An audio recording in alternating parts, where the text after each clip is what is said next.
Tu aimerais être respecté sans avoir besoin de te mettre en colère, sans avoir besoin de promulguer des menaces ou encore sans avoir à sortir de tes gonds. Aujourd'hui, au sein de cette vidéo, je vais te dévoiler 5 secrets qui te permettront d'asseoir et surtout d'imposer un vrai respect sans avoir besoin de te mettre en colère. Ça imposera naturellement le respect. Ce sont des stratégies que tu peux utiliser soit partiellement, soit toutes les combiner.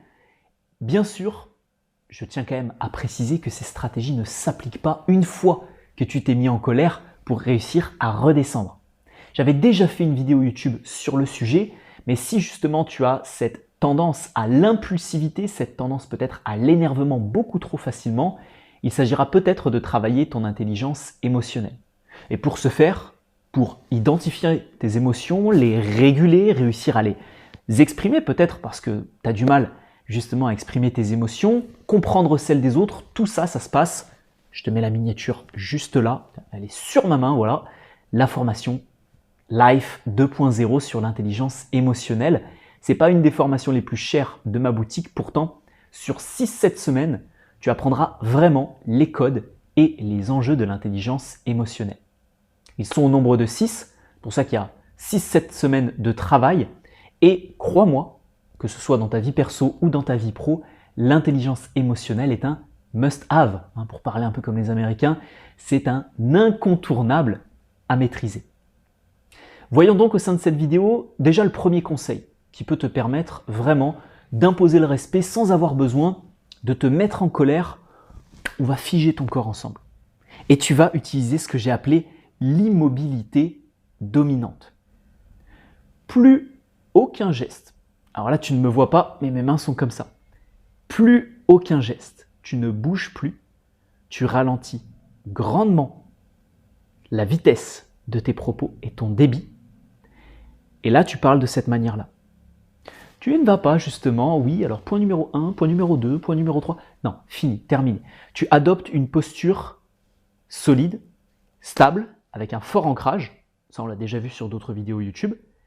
Et tu ne fais plus aucun mouvement. Ça peut être les bras qui sont croisés comme ça. Ça peut être la position akimbo avec les mains sur les hanches. Ça peut être aussi, pour les petits fans d'Andrew Tate, etc., cette posture-là, peu importe. Tu peux poser tes deux mains aussi sur ton pantalon si tu es assis et adopter cette posture. Ça peut être un bras qui est posé, boum, sur la table ou sur le bureau s'il y en a un en face de toi. Mais plus aucun mouvement. Et là, tu vas dire ce que tu as à dire à ton interlocuteur. Pas même de hochement de tête quand tu vas parler, pas même de gestes comme ça. Non, vraiment plus rien. Et là, tu regardes droit dans les yeux, pas de perte de eye contact non plus. Tu regardes droit dans les yeux ton interlocuteur et tu lui dis ce que tu as à lui dire, sans aucun mouvement. Ce bug que tu vas créer dans ton langage non verbal, ce stop direct, surtout si tu as tendance à être assez volubile, va justement te permettre d'acquérir son attention. Le deuxième conseil que je peux te donner pour aller justement chercher et forcer le respect sans avoir à te mettre en colère, c'est de jouer, encore une fois, sur un bug social, sur le contraste entre ce que tu vas dire et un ton extrêmement froid et juste après, un ton légèrement souriant, voire même un grand sourire que tu vas lui faire pour qu'il comprenne justement le décalage et qu'il comprenne l'importance de ce que tu viens de lui dire. Je me suis noté une phrase juste là. Je ne suis pas la personne avec qui tu peux te permettre ça. Tu vas lui dire avec un ton très froid, avec un ton autoritaire. On a déjà vu, ou alors on va voir, c'est peut-être la semaine prochaine d'ailleurs. On l'a déjà vu la vidéo. On l'a déjà vu la vidéo YouTube sur, parce que je l'ai déjà tournée moi de mon côté, comment avoir une voix autoritaire. Donc là, tu utilises les conseils de ma voix sur ma vidéo sur avoir une voix autoritaire. Si tu l'as pas vu, tu t'abonnes à cette chaîne YouTube parce que ça veut dire que tu n'es pas abonné, qu'en fait tu fais n'importe quoi là, c'est pas possible. Donc tu t'abonnes à cette chaîne YouTube, je prends pas l'accent du sud-ouest pour bien que tu comprennes. Et avec cette voix autoritaire, tu vas lui dire ça.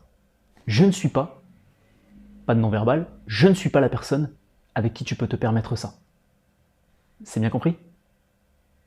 Et là, sur la fin, sur le c'est bien compris, c'est clair pour toi? Tu vas esquisser un vrai sourire pour que là, on soit presque sur ce que j'avais déjà évoqué il y a 2 ans, je crois, quand j'avais analysé le charisme du Joker, C'est vraiment un ton un petit peu fou, un ton un peu menaçant, où tu comprends qu'en fait, la personne, il faut que ça s'adapte à ta personnalité bien sûr, mais elle a justement ce décalage qui va déstabiliser ton interlocuteur. Et ça va te permettre, toi, de ne pas être non plus trop fermé, de ne pas non plus être trop sérieux, parce que quand tu vas être trop sérieux, c'est ça qui peut engendrer justement, d'un point de vue émotionnel, un énervement. Donc ça, c'est vraiment le deuxième conseil sur cette inflexion, je dirais presque un peu rassurante sur la fin, pour que ton interlocuteur ait ce décalage dans ta manière de parler. Pour le troisième conseil, on est sur un rappel sans justification de ce qui s'est passé. Pour éviter de te mettre en colère, pour éviter de toi-même t'énerver dans la situation, peut-être de la revivre en l'expliquant à ton interlocuteur. Tu sais, ce moment où en fait tu lui dis mais attends, je trouve que tu discutes avec un collègue de travail qui a eu un comportement déplacé lors d'une réunion, je trouve que quand tu m'as dit ça, franchement, je me suis senti vraiment mal et c'est inadmissible de ta part d'avoir ce comportement-là parce qu'aujourd'hui, tu m'as fait une réflexion en public devant tout le monde. Si vous justifiez, si vous revivez la scène, c'est là où, en solo, vous allez vous énerver encore plus. Par conséquent, 3 mots simples pour exprimer ce que vous avez à dire à votre interlocuteur. C'était déplacer ton comportement. Quand je dis 3 mots, c'est une expression, hein. Mais soyez le plus simple et concis possible. Pas de justification. Oui, non, mais en fait, pas d'intelligence émotionnelle pour le coup, parce que quand tu me dis ça, moi je me sens comme ça, nanani, nanana. Non.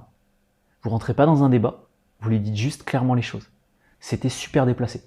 C'était extrêmement désobligeant, ton comportement. Et là, vous êtes clair et concis. Ça vous évitera justement de vous énerver outre mesure. Et le message sera quand même passé, ce qui est quand même le plus important et le plus efficace. Quatrième conseil, une fois que vous avez mis en place tout ça, ça peut être intéressant d'avoir une présence, ce que je pourrais appeler une présence un peu fantôme. Cette présence fantôme, à quoi elle sert? Elle sert en fait à montrer que vous êtes bien présent, si c'est un conflit par exemple général, mais à ne pas dire un seul mot. Donc là, vous pouvez adopter une posture. Moi, la posture que j'aime bien adopter, c'est celle où je vais croiser les bras. Mais je ne vais pas juste croiser les bras, alors vous ne le voyez pas forcément, mais je ne vais pas juste croiser les bras comme ça. Je vais vraiment aller forcer en fait, sur chaque muscle de la ceinture scapulaire, donc pectoraux, épaules, etc. Et je vais adopter vraiment cette posture où on sent que je vais être vraiment sous tension. Et dans cette posture-là, je vais regarder autour de moi, je vais analyser. Mais là, on sent que je suis sous une tension où je ne vais même pas dire un seul mot. D'ailleurs, c'est assez désagréable de parler avec cette tension, parce que j'ai les points qui sont sous tension, etc. Et de cette manière-là, vous allez en fait montrer à vos interlocuteurs que vous n'êtes plus là pour discuter, que vous n'êtes plus là pour rentrer dans des débats, que vous n'êtes plus là pour argumenter. Un peu comme le point numéro 3, vous avez uniquement une présence.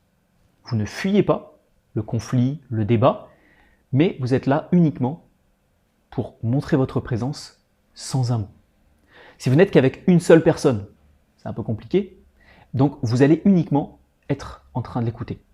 Et vous allez vous réguler, vous allez peut-être filtrer un peu ce qu'il est en train de vous dire, penser à moitié à autre chose, penser au ridicule, au côté un peu grotesque de la situation de votre interlocuteur qui est en train de s'énerver tout seul, hein, de votre femme qui est en train de vous raconter 1001 problèmes parce que les femmes adorent faire ça, mais ça peut aussi être de votre homme qui est en train de vous bassiner avec 50 000 problèmes. Et là, vous adoptez une posture qui est une posture vraiment fantôme, effacée. Vous ne réagissez plus à chaque petite pique que la personne va vous lancer. Vous ne réagissez plus à chaque petite question qu'elle va vous envoyer à la figure, mais vous êtes vraiment dans l'écoute permanente. Et comme le veut l'adage, hein, une fois qu'il a fini ou qu'elle a fini son speech, peut-être que là, vous prendrez la peine de lui répondre de manière structurée. Mais encore une fois, si vous êtes uniquement dans l'attaque, la réponse, l'attaque, la surenchère, j'envoie ça, tu envoies ça, c'est là où justement l'énervement peut être grandissant. Et là, le respect, l'écoute, il n'y en a plus aucune. Enfin, le cinquième conseil, c'est ce que j'ai appelé l'encapsulement de ton espace. Je le répète, l'encapsulement de ton espace. En fait, tu vas essayer, l'encapsulement, de vraiment réussir à verrouiller tout ce qu'il y a en toi et tout ce qu'il y a autour de toi. C'est vraiment, je pense, le meilleur conseil que je peux te donner si tu as cette fâcheuse tendance à te mettre en colère, à sortir de tes gonds, parce que ça va pas te rendre charismatique.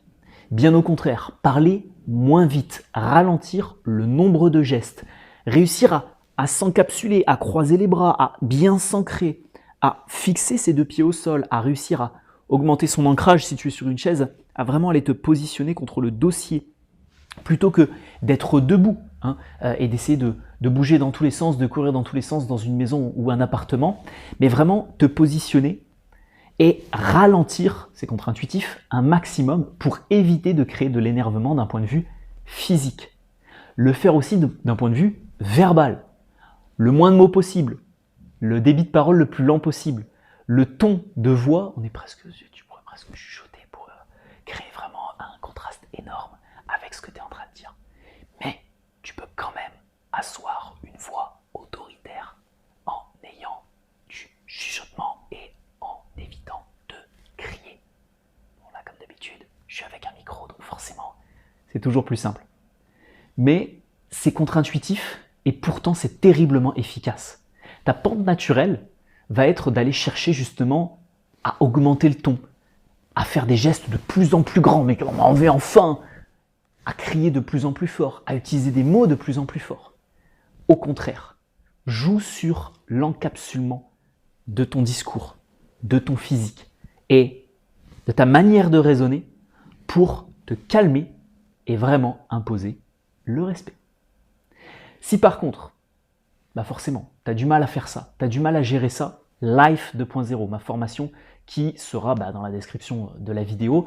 Et si tu veux commencer peut-être par une formation gratuite qui t'indiquera comment être éloquent, comment avoir de l'aisance, comment ne pas te laisser marcher dessus, comment imposer tes limites en société, elle se retrouve juste ici, c'est ma formation Master Communicant. Celle-ci, elle est 100% gratuite, 15 minutes de vidéo, un bilan diagnostic pour t'aider à devenir bon socialement, dans ta communication, dans ton aisance, dans tes interactions. Et là, c'est pas uniquement lié à l'intelligence émotionnelle, et en plus, accessoirement, c'est gratuit, donc c'est bon à prendre. En tout cas, il faut retenir une seule chose, c'est le dernier conseil de cette vidéo, c'est pour ça que je l'ai mis à la fin, parce que tous mes meilleurs conseils sont toujours à la fin. Ça, faudra le retenir aussi pour la prochaine vidéo, parce que dimanche prochain, on se fait un super résumé de livre.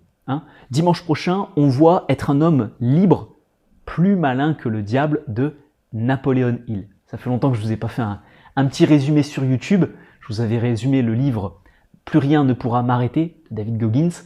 Mais là, on voit un grand classique du développement personnel, Napoleon Hill, dimanche prochain. Donc, il faut être aussi abonné à la chaîne YouTube pour ne pas louper ça. Je vous remercie pour votre attention. Le like, le commentaire, tout ça, c'est le grand classique. Je ne vais pas vous le demander à chaque fois, vous le savez, pour soutenir cette chaîne YouTube. Et on se dit à tout de suite sur la formation gratuite Life 2.0, sur une prochaine vidéo YouTube. Allez, on continue dans la lancée et on se dit à tout de suite.